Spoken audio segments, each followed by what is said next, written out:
밤 11시. 이상하게 그 한마디가 머릿속에서 계속 반복됩니다. 이미 하루는 끝났는데 당신의 하루는 아직 끝나지 않은 것처럼요. 불을 끄고 누웠는데도 머릿속은 여전히 그 장면에 머물러 있습니다. 낮에 있었던 말다툼. 상대는 아무렇지 않게 웃으면서 툭 던집니다. 넌 다 좋은데 가끔 너무 예민하더라. 내가 농담 좀 한 거 가지고 분위기 다 망치고. 그 순간 공기가 묘하게 바뀝니다. 분명 무례한 건 상대였는데 이상하게 주변 사람들이 조용해지고 당신만 혼자 튀어나온 사람이 된 느낌. 시선이 느껴집니다. 내가 분위기를 망쳤나? 그 말을 듣는 순간 이상하게 목소리가 작아집니다.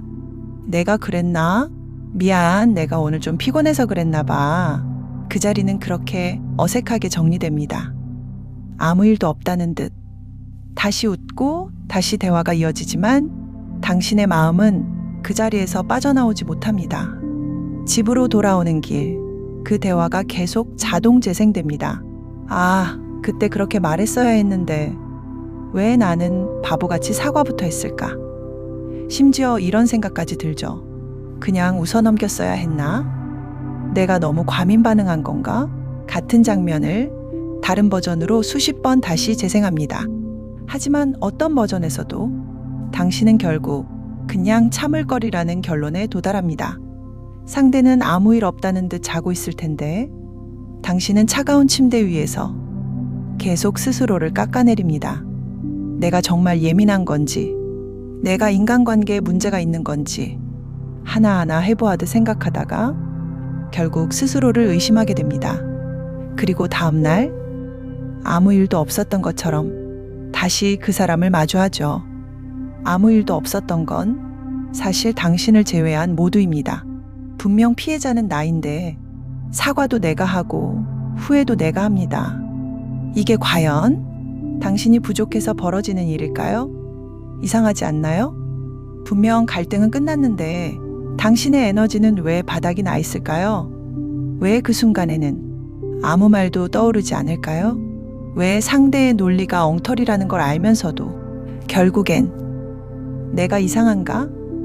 이 결론으로 돌아올까요? 단순히 당신이 착해서일까요? 아닙니다. 이건 성격의 문제가 아닙니다. 우리는 보통 이렇게 생각합니다. 내가 대화 기술이 부족해서 그래.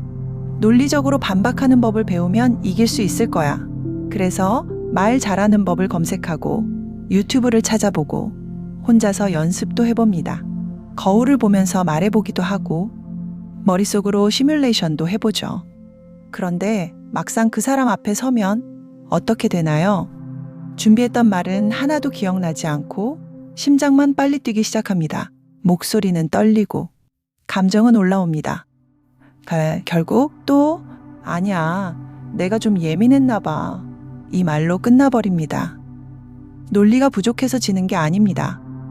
당신은 공을 차고 있는데 상대는 규칙 자체를 바꿔버리고 있습니다. 여기서 대부분이 완전히 놓치고 있는 사실이 하나 있습니다.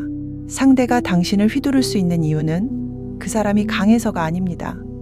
당신이 그 사람에게 나를 평가할 권력을 넘겨줬기 때문입니다. 가스라이팅을 하는 사람은 교묘하게 심판의 역할을 가져갑니다. 그리고 당신에게 예민한 사람, 문제 있는 사람이라는 딱지를 붙이죠. 이때 난 예민하지 않아 라고 해명하는 순간 당신은 선수가 아니라 피고인이 됩니다. 상대가 만든 법정에서 상대의 판결을 초조하게 기다리는 상태. 그게 당신이 매번 무력해지는 진짜 이유입니다. 우리 뇌는 타인의 평가를 생존 문제처럼 받아들입니다. 누군가 나를 부정적으로 보면 그걸 실제 위협처럼 느낍니다. 그래서 몸이 먼저 반응합니다. 심장이 빨라지고 말이 꼬이고 생각이 멈춥니다. 가스라이팅은 이 지점을 정확히 건드립니다. 비유해 볼게요. 상대가 당신의 마당에 쓰레기를 던집니다. 그것도 아무렇지 않게 툭. 그런데 당신은 이게 왜 내 쓰레기야? 라고 하면서 그걸 하나하나 분석하기 시작합니다. 이건 내가 버린 게 아니야. 봐봐. 증거를 찾고 설명하고 이해시키려고 애씁니다.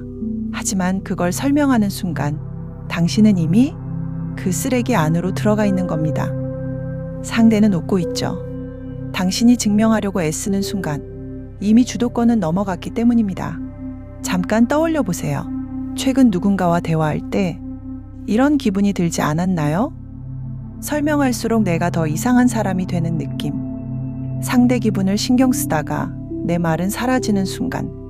끝나고 나면 항상 내가 더 지친 느낌. 그렇다면 당신은 이미 그 피고인석에 앉아 있는 상태일지도 모릅니다. 이제 그 의자에서 일어나는 법. 3가지만 기억하세요. 첫째, 안개처럼 흘려보내는 겁니다. 상대가 넌 참 예민해라고 하면 해명하지 마세요. 대신 이렇게 말하세요. 그렇게 생각할 수도 있겠네. 이건 동의가 아닙니다. 그저 네 생각이 그렇다는 것만 인정하는 겁니다. 안개에 화살을 쏘면 어떻게 되죠? 그냥 통과합니다. 맞지 않는 겁니다. 중요한 건 반박하지 않는 용기입니다. 둘째, 메타 대화로 판을 바꾸세요. 대화 내용이 아니라 대화 방식을 지적하는 겁니다. 지금 내가 한 말은 나를 비난하려는 거야? 아니면 문제를 해결하려는 거야? 방금 내 말투는 좀 공격적인데 그렇게 말하면 더 이상 대화를 이어가기 힘들어. 이건 싸우는 게 아닙니다. 판 자체를 바꾸는 겁니다. 상대가 휘두르는 칼날을 멈추게 하고 지금 상황을 객관적으로 보게 만드는 기술입니다. 셋째, 침묵으로 주도권을 가져오세요. 상대가 몰아붙일 때 바로 반응하지 마세요. 3초만 가만히 보세요. 그 3초는 도망이 아니라 선택입니다. 그리고 한마디. 그래서 내가 뭘 하길 원하는 거야? 이 질문 하나로 책임이 당신에서 상대에게 넘어갑니다. 가스라이팅은 안개와 같습니다. 안개 속에서는 방향을 잃지만 안개 자체가 당신을 해치지는 못합니다. 그동안 당신이 힘들었던 건 약해서도 부족해서도 아니었습니다.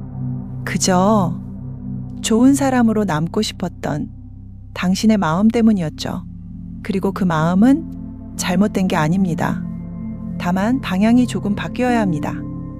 이제 그 마음을 상대가 아니라 당신에게 먼저 써주세요. 당신은 누구에게도 자신을 증명할 필요가 없습니다. 다음에 비슷한 상황이 온다면 완벽하게 대응하려고 하지 마세요. 딱 하나만 기억하세요. 나는 피고인이 아니다. 오늘 이 영상이 당신의 마당에 던져진 그 첫 번째 쓰레기를 더 이상 붙잡지 않게 되는 계기가 되었으면 합니다.